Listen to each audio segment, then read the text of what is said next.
नमस्कार दोस्तों। इस टॉपिक में हम देखेंगे महात्मा गांधी के पॉलिटिकल थॉट और अन्य जो भी जितने थॉट्स हैं उन सबको इधर पे कवर करने की कोशिश करेंगे।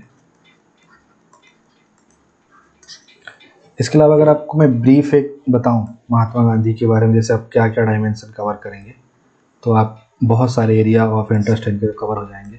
Political, social, economical, religious, environmental, health, mass communication, ethics. अब जैसे अगर मैं इन सब पे एक बार अगर आपको मैं ब्रीफ करा दूं कि ये सब टॉपिक जैसे मैंने बोले हैं, तो इन सब टॉपिक पे इन्होंने क्या क्या काम किया है, तो आपको देखेंगे, आप जैसे देखेंगे कि रिलीजियस चीज़ पे अगर हम बात करूँ, सबसे पहले हम बात करते हैं पॉलिटिकल। तो गांधी जी बोलते थे कि स्टेट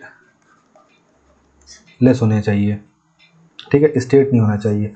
उनका ये मानना था कि जो स्टेट होता है वो क्या करता है, ऑटोक्रेसी चलाता है, वो कंट्रोल करता है, एनार्की लाता है, ये सब करता है। इसके अलावा इन्होंने सेल्फ रूल की बात करी, राम राज की बात करी, हम आगे देखेंगे। फिर सोशल में जैसे आप अगर इनके एफर्ट्स देखें तो अनटचेबिलिटी के लिए इन्होंने बहुत काम किया, ठीक है। इसके अलावा आप देखेंगे तो वुमेन इक्वालिटी की बात करते थे। इसके बाद अगर आप देखेंगे तो एजुकेशन की बात करते थे। फिर आप देखेंगे जो कास्ट है, कास्ट को बड़े सपोर्ट करते थे, लेकिन कास्टिज्म को सपोर्ट नहीं करते थे कि भेदभाव करना, ऊंचा नीचा, ये सब की बात नहीं करते थे। वर्ण व्यवस्था को मानते थे। इसके बाद अगर हम इनका रिलीजियस देखें तो ये बिल्कुल धार्मिक सौहार्द की बात करते थे, ठीक है, रिलीजियस इक्वालिटी की बात करते थे, हिंदू मुस्लिम एकता की बात करते थे। इसके अलावा ये जैसे देखिए आप नोआखाली में जब सांप्रदायिक दंगे फैले थे 1946 में, तो ये वहीं चले गए।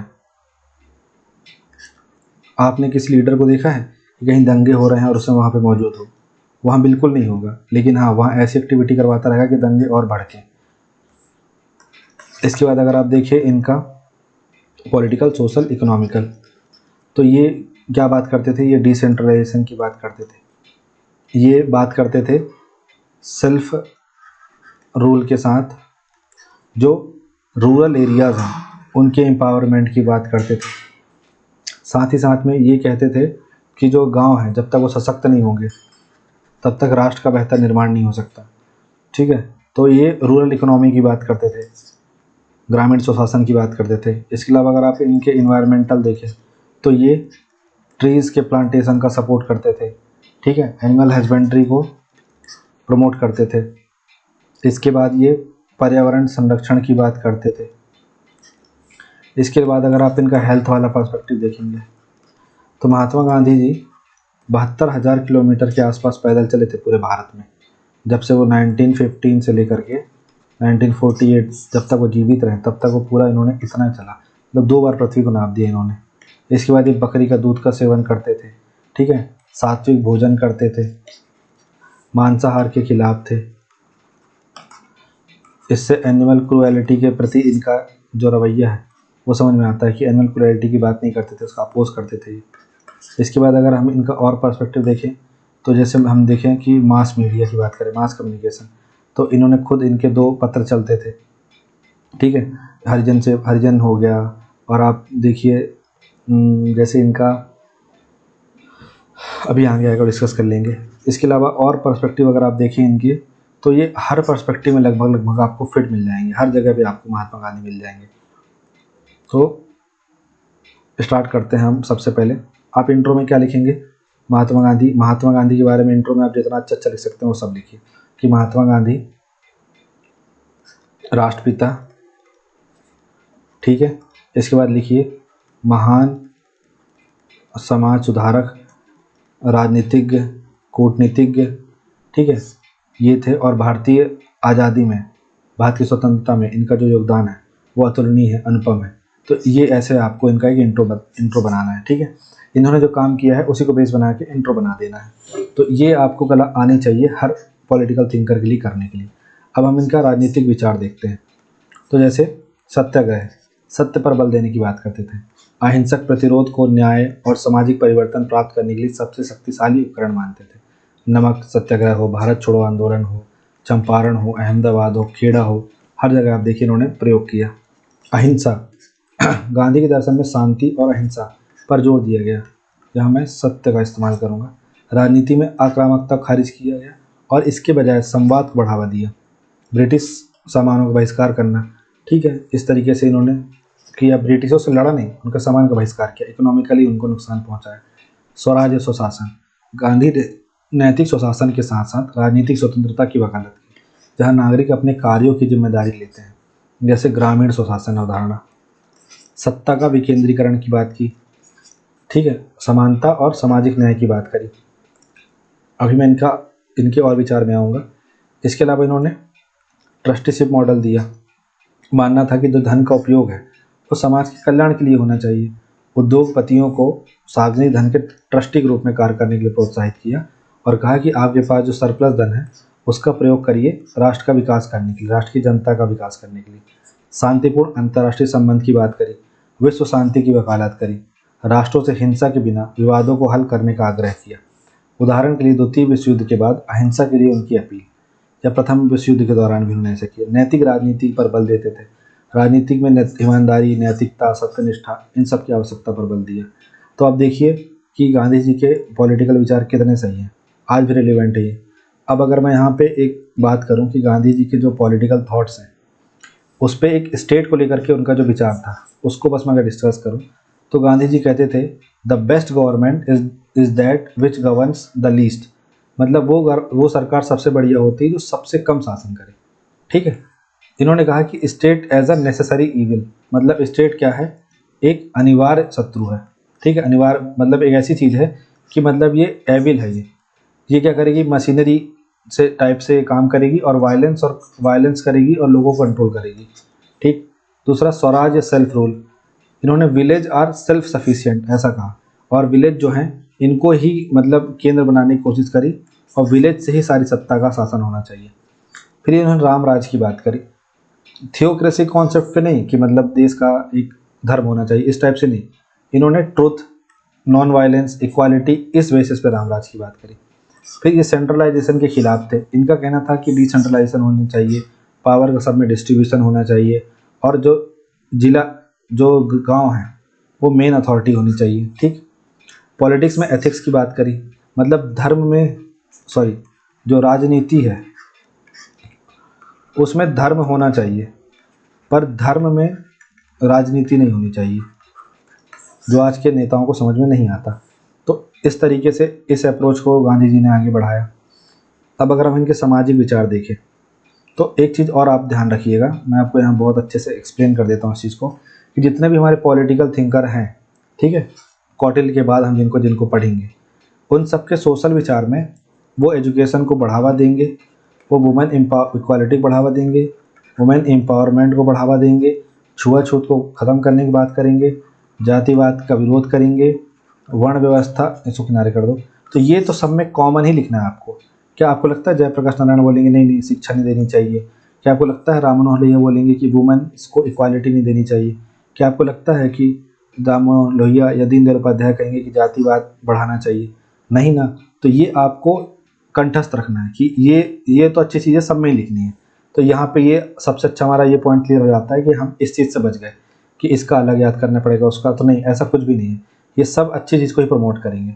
तो जैसे गांधी जी के सामाजिक विचार क्या बोलते थे कि समानता और सामाजिक न्याय। गांधी ने अस्पृश्यता, जातिगत भेदभाव, सामाजिक असमानता, इनका कड़ा विरोध किया। उन्होंने दलितों को हरिजन मतलब भगवान की संतान कहकर हाशिए पर पड़े समुदायों के उत्थान के लिए काम किया। स्वयं उनके साथ रहे और वो उनके साथ भोजन किया, सहभोज किया। वो और उन्होंने कहा कि अगर जातिवाद ख़त्म करना है तो इंटर कास्ट मैरिज तो करना ही पड़ेगा, लेकिन आपको इंटर कास्ट जो भोजन है वो भी चालू करना पड़ेगा ताकि सब लोग एक साथ मिलके खाना खा सके और रोटी बेटी का संबंध कायम हो सके। सर्वोदय की बात करी, सभी का कल्याण। गांधी समाज के सबसे गरीब और कमज़ोर वर्गों के उत्थान में विश्वास करते थे, क्योंकि अगर देखिए अगर ये वर्ग उठ नहीं पाया और ये वर्ग का उत्थान नहीं हो पाया तो समाज में सद्भाव नहीं रहेगा, ठीक है। एक इनक्वालिटी रहेगी जिससे क्राइम को पनाह मिलेगी। सामूहिक कल्याण पर जोर देते थे गांधी जी। महिला सशक्तिकरण, लैंगिक समानता की वकालत की, महिलाओं को राजनीति, सामाजिक सुधारों, आर्थिक गतिविधियों में भाग लेने के लिए प्रोत्साहित किया। जैसे नमक मार्च में महिलाओं की भूमिका, आप देखिए जो दांडी मार्च था उसमें सरोजिनी नायडू ने डंडे खाए। ठीक है, सभी के लिए शिक्षा की बात करी, गांधी ने नई तालीम बुनियादी शिक्षा को बढ़ावा दिया, जिसमें व्यवहारिक कौशल को नैतिक विकास के साथ जोड़ा गया।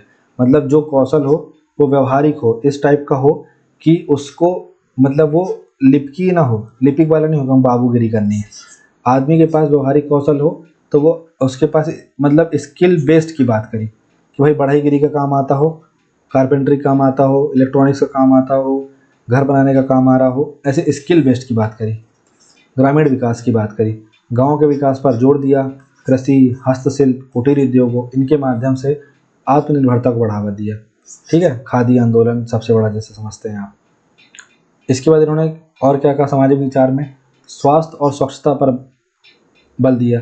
सार्वजनिक स्वास्थ्य को बेहतर बनाने के लिए व्यक्तिगत और पर्यावरणीय दोनों तरह की स्वच्छता के महत्व पर जोर दिया। स्वच्छता पर उनके अभियान, तभी आप देखिए जब 150वीं जयंती मनाई जानी थी 2019 में, तो कहा गया कि जो पूरा देश है वो स्वच्छ होना चाहिए। सांप्रदायिक सद्भाव की बात कर रहे हैं, शांति भाईचारे पर जोर दे रहे हैं, हिंदुओं, मुसलमानों, अन्य धार्मिक समूहों के बीच एकता को सक्रिय रूप से बढ़ावा दे रहे हैं। आत्मनिर्भरता और सादगी, गांधी ने विदेशी वस्तुओं पर निर्भरता कम करने के लिए सादा जीवन, आत्मनिर्भरता को प्रोत्साहित किया। जैसे स्वदेशी आंदोलन, अपरिग्रह और न्यूनतावाद, वे भौतिक इच्छाओं को सीमित करने में विश्वास करते थे। लोगों को आध्यात्मिक और सामाजिक कल्याण पर ध्यान केंद्रित करने के लिए प्रोत्साहित करते थे। श्रम की गरिमा, गांधी ने शारीरिक श्रम को प्रोत्साहित किया। उनका मानना था कि कोई भी काम कमतर नहीं और कड़ी मेहनत से चरित्र का निर्माण होता है। तो ये सब जो चीज़ें हम गांधी जी के बारे में यहाँ पे देखते हैं। इसके साथ ही साथ हम इसमें गांधी जी का जो विचार है 7 सिंस ऑफ महात्मा गांधी, उसको भी हम देखेंगे आगे। अब यहाँ पे हम गांधी जी के इकोनॉमिकल थॉट्स देखते हैं। ठीक है, तो इकोनॉमिकल थॉट्स में आप देखेंगे कि इन्होंने, सिंपल सोचिए, जो पंचायती राज लागू हुआ उसका उसका क्या बेसिस था, ये वो गांधीवादी विचारधारा में आता है ना, इसलिए तो लागू हुआ।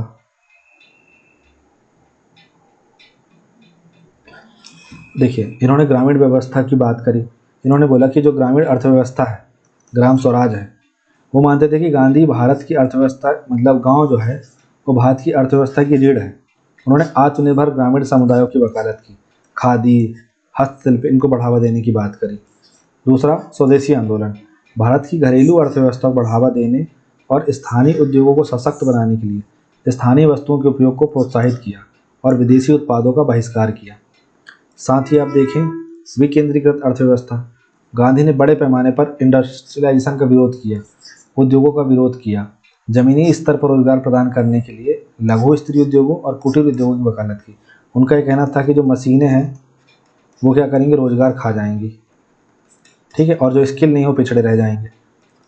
फिर ट्रस्टीशिप का सिद्धांत, अमीरों को अपने धन के ट्रस्टी के रूप में कार्य करना चाहिए। उन्हें अपने धन का मालिक नहीं समझना चाहिए स्वयं को। उनको ये मानना चाहिए कि अगर मेरे पास धन आ गया है तो ये मेरी नैतिक जिम्मेदारी है कि जो वर्ग उठा नहीं है, जो वर्ग आर्थिक रूप से पिछड़ा है, उसका मुझे समर्थन करना है। तो अत्यधिक व्यक्तिगत लाभ अर्जित करने के बजाय समाज के कल्याण में काम करना चाहिए। फिर हाथ से किए जाने वाले श्रम पर जोर दिया उन्होंने, मतलब शारीरिक श्रम पर बहुत बल दिया। श्रम की गरिमा को बढ़ावा दिया। कताई, बुनाई, खेती जैसे उत्पादक कार्यों को दैनिक जीवन में एकीकृत किया जाना चाहिए। चरखा आंदोलन बहुत फेमस है इसके लिए।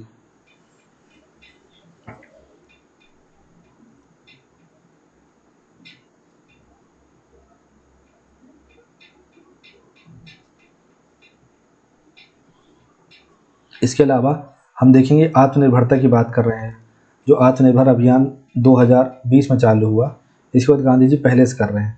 आर्थिक स्वतंत्रता पर जोर दिया, व्यक्तिगत और समुदायों को सरकार या विदेशी संस्थानों पर निर्भरता कम करने के लिए प्रोत्साहित किया। गैर शोषणकारी मॉडल की बात करी, शोषणकारी पूंजीवाद का विरोध किया और नैतिक व्यावसायिक प्रथाओं को बढ़ावा दिया जो सामाजिक जिम्मेदारी के साथ लाभ को संतुलित करती है।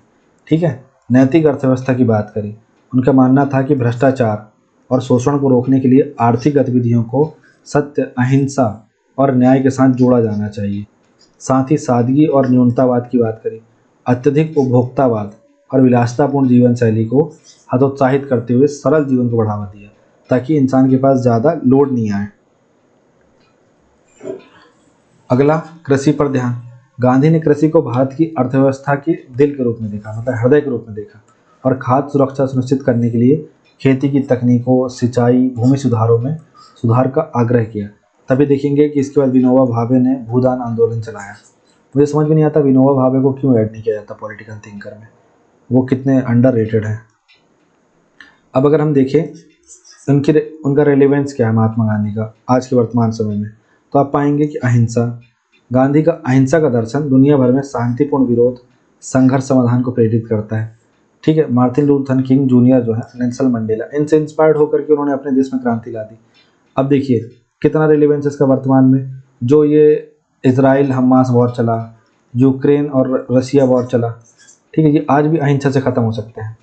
दूसरा, राजनीति में सत्य और नैतिकता की बात करी, शासन में ईमानदारी और जवाबदेही, इसको बढ़ावा देने के लिए सत्य और नैतिक आचरण और उनका जोर महत्वपूर्ण बना हुआ है। साथ ही अगला देखें कि हाशिए पर पड़े लोगों का सशक्तिकरण की बात कर रही है, दलितों, महिलाओं, गरीबों, इन सब के लिए गांधी का काम सामाजिक न्याय आंदोलनों का मार्गदर्शन करने जारी रखता है। ठीक है, दलित अधिकार अभियान जो है ये क्यों चले, ताकि ये लोग सशक्त हो जाएं।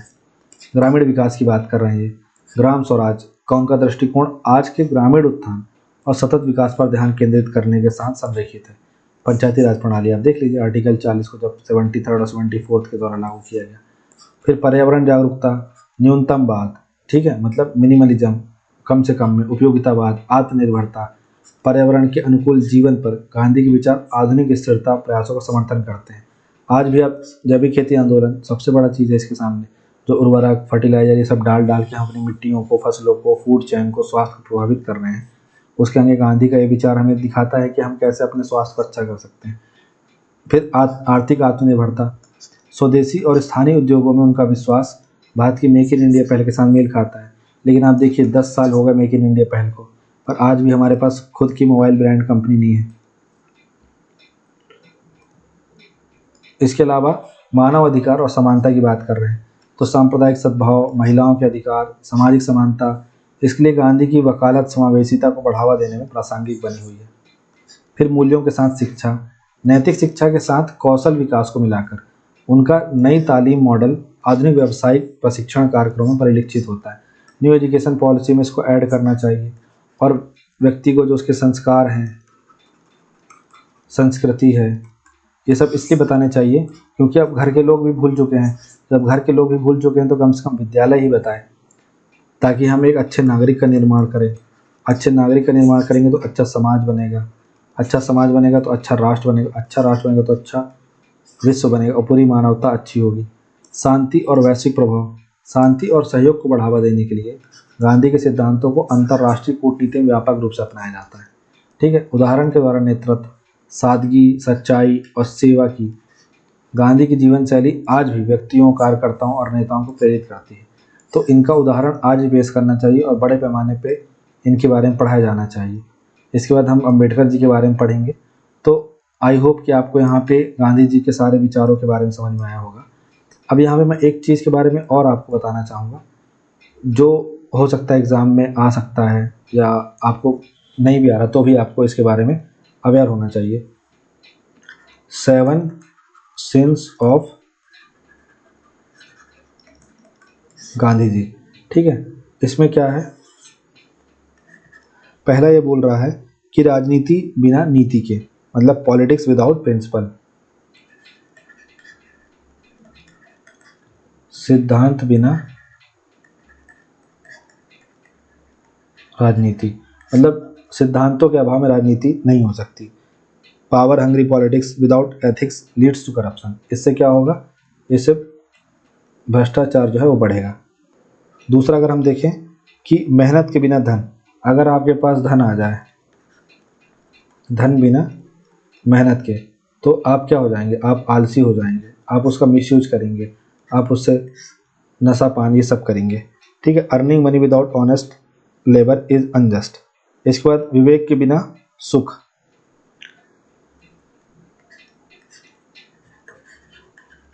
विवेक के बिना सुख, अर्थात सिर्फ प्लेजर के पीछे भागते रहना, ये इससे हैप्पीनेस नहीं आएगी। ठीक है ना, हैप्पीनेस तब आएगी जब आप वो जो काम कर रहे हैं और उस काम में आपको आनंद भी आ रहा है और सफलता भी मिल रही है। ठीक है, हो सकता है आपको हैप्पीनेस आ जाए, नशा करने में खुशी मिल जाए आपको, बट वो एक प्लेजर है जो आपको शॉर्ट टर्म के लिए सुख दे रहा है। तो वो लैक ऑफ डिस्क्रिशन में हो रहा है, विवेक के अभाव में हो रहा है। इसके बाद हम देखें चरित्र के बिना ज्ञान। ठीक है, तो चरित्र के बिना ज्ञान का मतलब सिंपल सा ये समझिए कि आप किसी को ज्ञान दे रहे हैं, ठीक है, पर आपका खुद का चरित्र वैसा नहीं है। आप बात कर रहे हैं कि राम जी ये, राम जी वो, और आपका खुद का चरित्र रावण जैसा है, तो ये ध्यान देना पड़ेगा। फिर नैतिकता के बिना व्यापार, सही बात है, आप किसी को बनावटी मिलावटी चीज़ बना करके बेच रहे हैं, कितनी बुरी चीज़ है ये। तो 1 2 3 4 चीज़ हो गई, इस 5 चीज़ें हो गई। ठीक है, इसके बाद छठवीं चीज़ क्या है, मानवता के बिना विज्ञान।